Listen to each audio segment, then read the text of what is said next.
Hi guys, we're in the kitchen today. It's actually raining outside, but we're going to do some pricking out and some potting up of some young seedlings.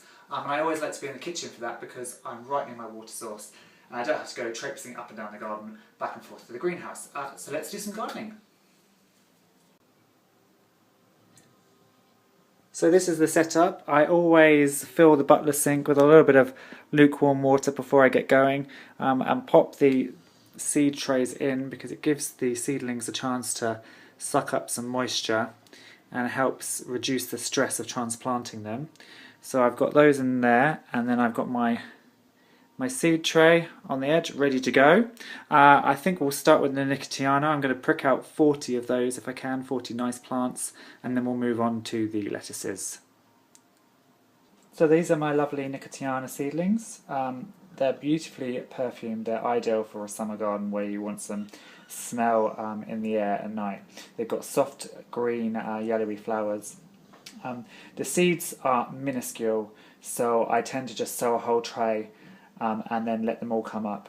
Now I used to be one of those people that tries to save every single seedling, but it just doesn't work. You need to take the biggest and the best. So all these little ones I will leave, and I'll take these bigger leaved ones. The seed trays actually came from Aldi. I'm no great fan of spending lots of money. It was 5 lots of these trays, which are 40 for £1.50. So definitely go to bargain shops, Home Bargains, Poundland, that sort of place, and you can get some really good deals. So to start off, this has been obviously in the bath of lukewarm water, and then I want to just select some of the larger ones. I'm just using a normal kitchen fork. I can just dig down and start to separate out the seedlings.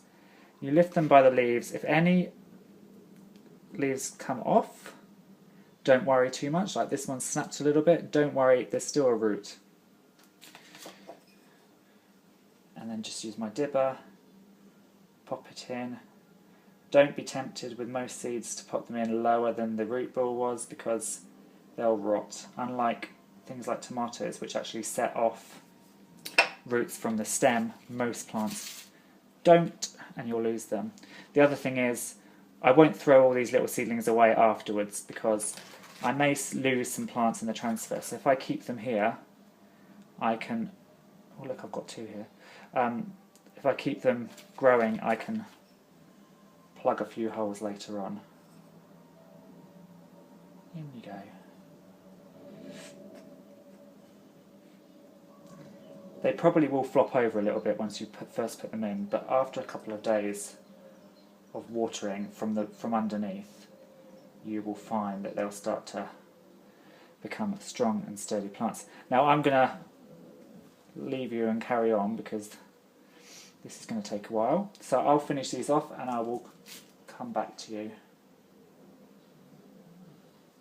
So I've done all 40. What I'll also do is I'll also pop this in the water, just as I said, so I can save these seedlings if I need any later. So I'll pop them back in here, pop them in here, and I'll leave these in here for about an hour, just to suck up as much moisture as possible. And then we'll move on to the lettuces. So these are my winter lettuce. They once upon a time were beautifully sown, one in each of these little things. And then the slugs got them. And then in a kind of a fit of annoyance, I just threw some seeds in and left them. And then the slugs haven't got them this time. But as you can see, they're not one per pod. And also, we've got some good root growth on the bottom, so it's time to get these babies out of here. So much the same way as I just did the Nicotiana, but this time I don't have to dig down. I'm just going to pop, hopefully squeeze each of these, and I should be able to pull the little plugs out. That's the idea anyway. There we go. So they come off with actually some better root and some better soil on them, whereas the Nicotiana were coming out. So this, just exactly the same thing with these guys. They've actually grown into some really nice little plants, although they would be way further along if Mr. Slug hadn't got them. I didn't even manage to capture Mr. Slug to feed to the chickens. So he got away scot-free, probably to make more slugs in the bottom of the greenhouse. I think there's 2 here actually. Get rid of that.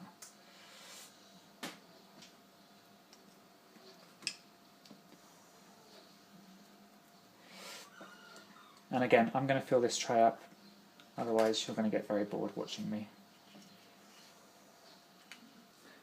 So I'm almost done planting, but I thought I'd quickly show you what happens if you get a load in one pot and you need to separate them. There are actually a lot more than I thought. I've got sort of probably 25 plants here. So I'll pull them out and you can see these 3 plants are all stuck together. Don't try and tear them apart, just gradually hold them and use a little bit of force. As long as you've got moist compost, you might have to rotate them a bit.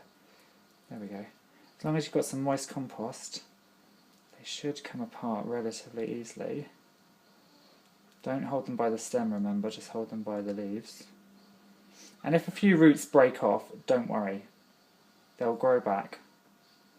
And so I'll pop these in, and then these are going to go into the new market farm venture. So some of them are going to go into the no-dig raised bed that I built earlier this year, and then the rest are going to go into a vertical garden against my fence, which is made out of old plastic bottles, which I will also show you a bit later in the season, hopefully when I put these guys in.